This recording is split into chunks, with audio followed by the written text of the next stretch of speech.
On the fourth day of eChristmas, my true love said to me, hello and welcome. My name's Nathan Lomax, co-founder of Quickfire Digital. Hello everyone, I'm Gav Willis and I'm from Search 7. Today we're going to bring you our latest episode from our new campaign, the 12 Days of eChristmas. Hope you enjoy it. There's going to be loads of tips, loads of advice, getting you ready for 2021. Hello and welcome to the fourth day of eChristmas. Today I'm hugely honoured to welcome Brant McNaughton to the show. Brant, how are you doing? I'm very well, thank you, mate. You? Yeah, really good, thank you. So great to see you. For those that don't know, Brant runs Ecce. Ecce are an e-commerce focused digital development agency, and we can't wait to get some of Brant's insight today. Now, of course, no episode of this fourth day, fifth day, sixth day of eChristmas would be complete without Rudolph himself, Gav Willis. Gav, welcome, mate. Good afternoon, everybody. How are you doing? Yeah, very well. Very well. Looking forward to Christmas, not long now. I know, we're almost there. How are you, Brant? I'm good, thanks, mate. You? Very well, very well. Nice to see you again. Yeah, good quiz the other night. Thank you very much. Yeah, and well done with all the money you've raised. Cheers, mate. Thank you. I really appreciate your support. No worries. So, Gav, do you want to get us started? I'm keen to hear from Brant. We've got about 15 minutes. I really want to unpick from him what he's seen in the kind of world of e-commerce in 2020, what we can expect in 2021, and how our listeners today can really understand how they can get their business at the forefront of e-commerce in the next year. Brilliant. Yeah, let's do this, Brant. As you know, it's 7 quick-fire questions. That's Quickfire and Search 7 coming together. Nice. Love it, Gav. So, right, I'm going to kick off. So, Brant, please, could you tell us a little bit more about you and your role at Ecce, please? My name is Brant McNaughton. I'm the founder of Ecce. We're a web development company based in Sevenoaks. We're 20 years old this year. When we started, we did everything.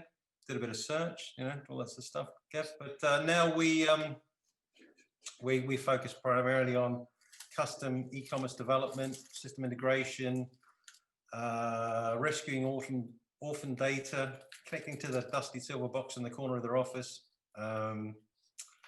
Anything that sort of, I guess, digital transformation, the buzzword of 2020, helping customers make the most of the digital infrastructure they've got. And that's perfect. I mean, I'm keen for those listening today. I mean, certainly from our angle, I know from Gav's as well, 2020 has been a hell of a year, a real roller coaster, but certainly it's all hands to the pump as we go into the run up to Christmas. I guess you guys are the same in terms of plans for Christmas. It's just all hands to the pump, trying to get projects out the door and making sure you've done everything you can, ready to hit a clean slate in 2021. Yeah, I mean, everyone wants something for Christmas. I mean, no matter how much planning, there's always last-minute projects to get over the line. I think it's been thankfully a busy year. I think we're all looking forward to a break away from our screens. I think it'll be a digital detox over Christmas.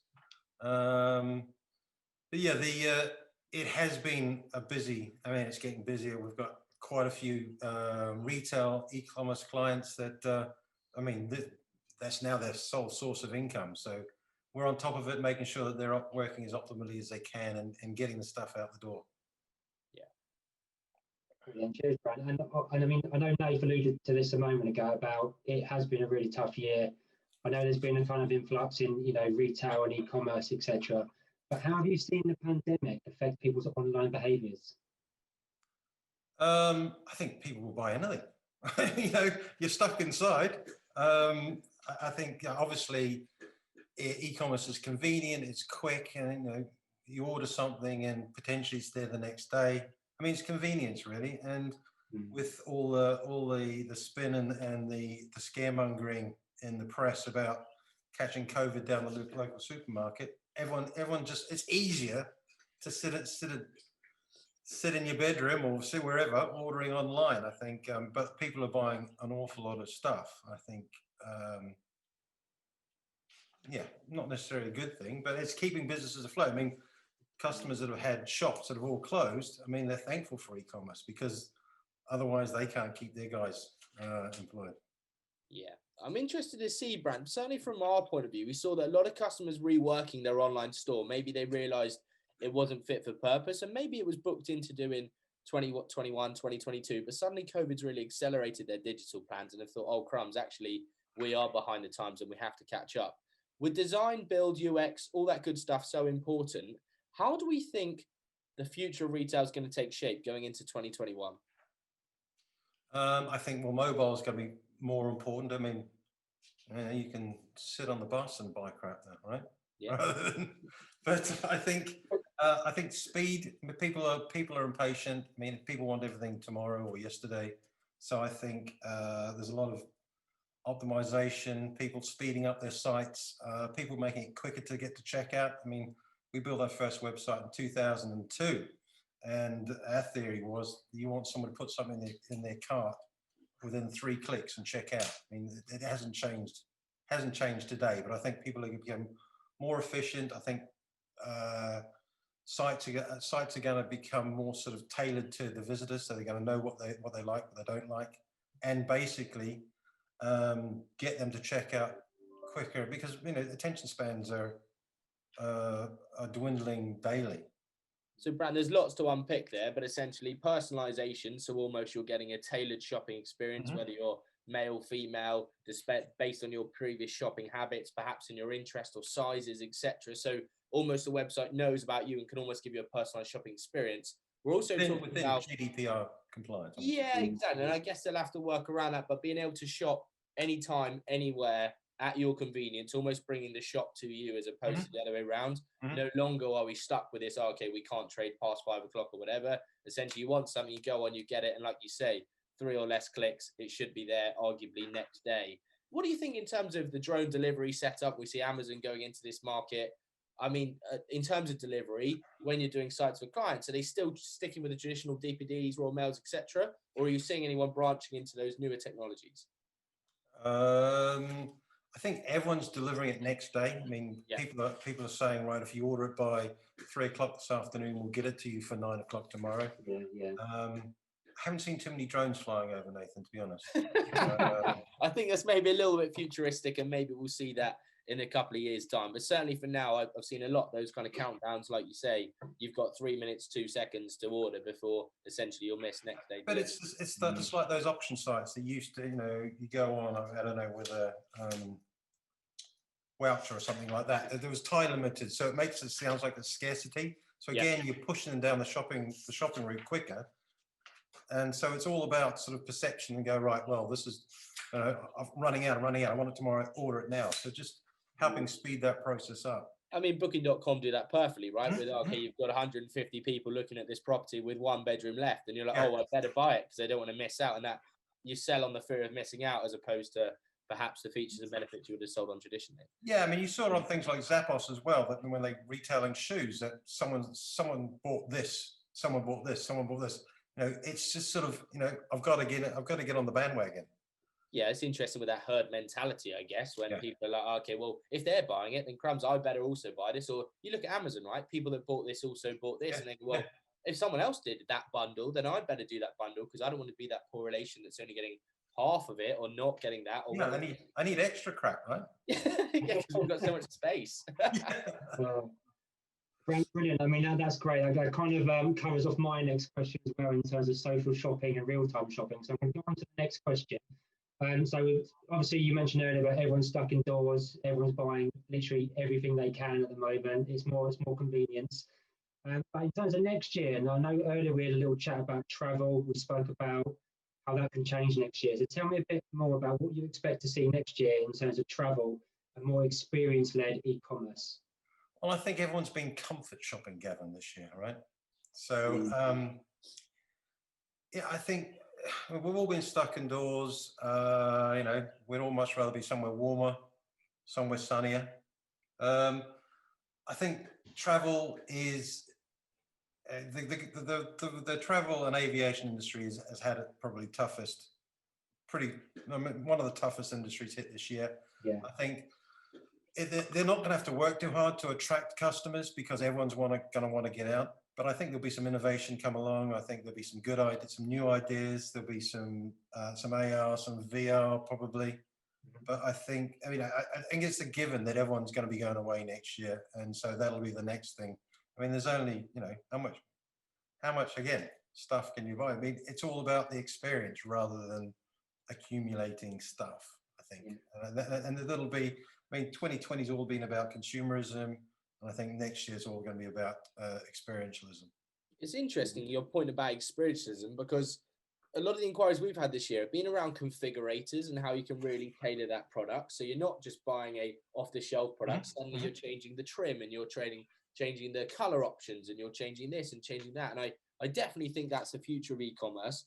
I just want to go back to a point we made about social commerce. We talked just before we came on around WhatsApp and now being able to purchase through WhatsApp, Facebook Messenger, Insta have released their kind of shopping module.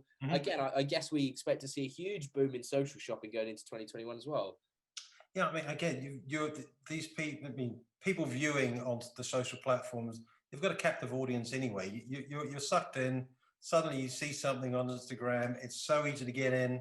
It's so easy to set your shop up to run on Instagram. And again, with WhatsApp, people are spending a lot of their time on these communities. So it's an easy segue into e-commerce as a captive audience, really. So it's a given, I think. I mean, also, Gav, coming from your side, I mean, with the search and the kind of social and the targeting options available to us now, we can get right product to right person at right time, right? So we can understand, whether it be through voice search or whatever, we can understand your preferences, we can learn about you, and then we say, oh, Gavin, Brant and Nathan were talking about X, and actually with next time you go online, sure enough, there it is right in front of you, that very thing you're talking about. And it might seem spooky or whatever, but unfortunately, well, fortunately or unfortunately, depending on what side of the coin you come from, that is going to be the future of e-commerce, right? You say something, your personal assistant or whatever is listening at all times, and then next time, at the next best possible opportunity, that product is presented to you with an easy to check out option. I mean, these social platforms know all about you anyway. They know what you like, what you're looking at, you know, what stuff you're sharing. So they know everything about you. So they're the right place to deliver exactly what it is you think you want. Yeah, exactly. I mean, from our point of view, when you look at paid media, you're right, Nate. You look at WhatsApp, look at Snapchat, all these channels that are now emerging where you can now overlay paid media kind of tactics. And I know for me and the rest of the team at Search 7, we're constantly evolving what's happening in that landscape in terms of social, and what is the new paid media tactic, and who does it relate to, what kind of audience, age, demographics. Google search is now overlaying loads of demographics into their kind of targeting options as well. So it's always evolving. I think the big thing here is around, there has been a buzz for a certain number of years now around data collection, and okay, you've got to get this data point and that data point. And actually, I'd like to see in 2021 whether we can go to more of a data utilization rather than collection. It's all well and good. The amount of, and Brant, I'm sure you're the same, the amount of clients we see that have got analytics set up, that have got Hotjar, that have got all sorts of tools, and they've got all the data at their fingertips, but they don't utilize that data, right? It's just all there for them. And because they're not a big retailer potentially, they don't make use of that data to then personalize those experiences. They just say, okay, well, we're doing all the right things, but then we're not executing upon that. I guess you see something similar. Yeah, I mean, we build the tools, and Gavin and his guys are supposed to interpret it and tell them best. I mean, CROs are an emerging industry in 2020. Click rate optimization, A/B testing, and all this data is there available for clients. And we build websites that have content management systems that they can run their own A/B testing, or drop in a bit of JavaScript. I mean, you don't have to be Amazon to see whether a green button or a yellow button works better.